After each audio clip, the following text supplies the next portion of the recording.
Olá, estudantes da segunda série. Nesse vídeo nós vamos falar sobre o reino Animalia, os primeiros conceitos, né? Conceitos fundamentais 1.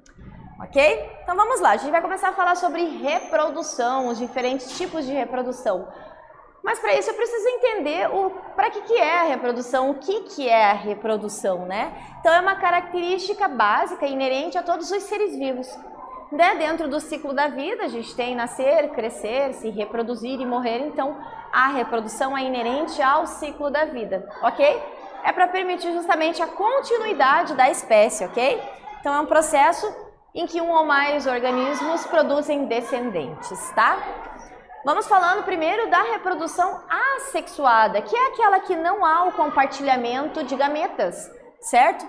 Então é uma reprodução mais rápida, econômica, não precisa compartilhar gametas e tem uma baixa variabilidade genética, ou seja, forma indivíduos idênticos ou quase idênticos ao genitor, ok? Como, por exemplo, o que está acontecendo aqui com a estrela do mar, que a gente vai falar daqui a pouquinho, tá? De uma, formaram-se duas.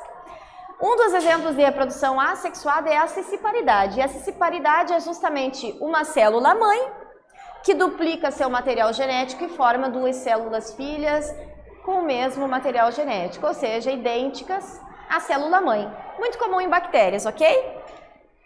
Outro exemplo é o brotamento, em que surge um broto de um ser vivo, tá? Esse broto se desenvolve ainda na superfície desse organismo, ele se desprende quando cresce e está pronto para viver sozinho. Nesse exemplo aqui a gente tem a hidra, mas os poríferos também fazem isso, né? As esponjas. Outro exemplo de reprodução assexuada é a esporulação. É aquela formação dos esporos que acontece principalmente com os fungos, né? Esses esporos ficam soltos, né? São liberados para o ambiente, levados pelo vento, e eles podem, né, germinar se estiverem do ambiente favorável. Por exemplo, o bolor do pão, né? O pão dá a matéria orgânica necessária para que ele possa se desenvolver, tá? E daí sim se reproduzir, ok?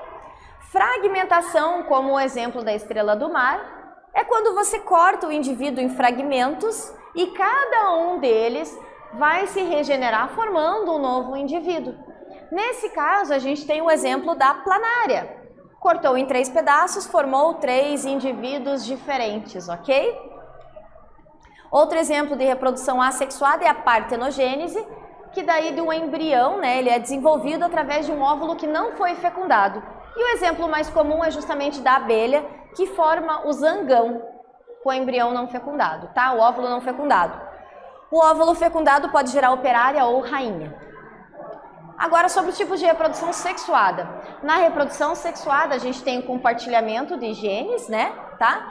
Tem um alto custo energético, porém tem uma alta variabilidade genética. Então, nascem indivíduos diferentes e isso é muito bom para a seleção natural e, claro, para garantir a sobrevivência da espécie, tá?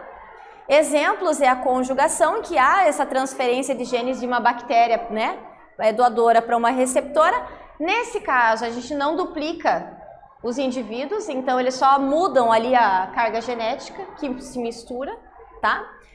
A gente tem a fecundação, que é quando o gameta masculino encontra o gameta feminino, por exemplo, na reprodução humana, o espermatozoide encontrando o óvulo.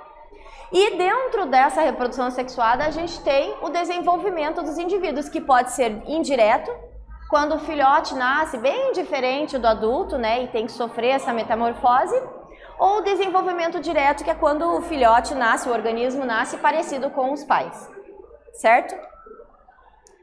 Bom, nesse vídeo, então, nós falamos sobre o reino Animalia, né, os primeiros conceitos fundamentais.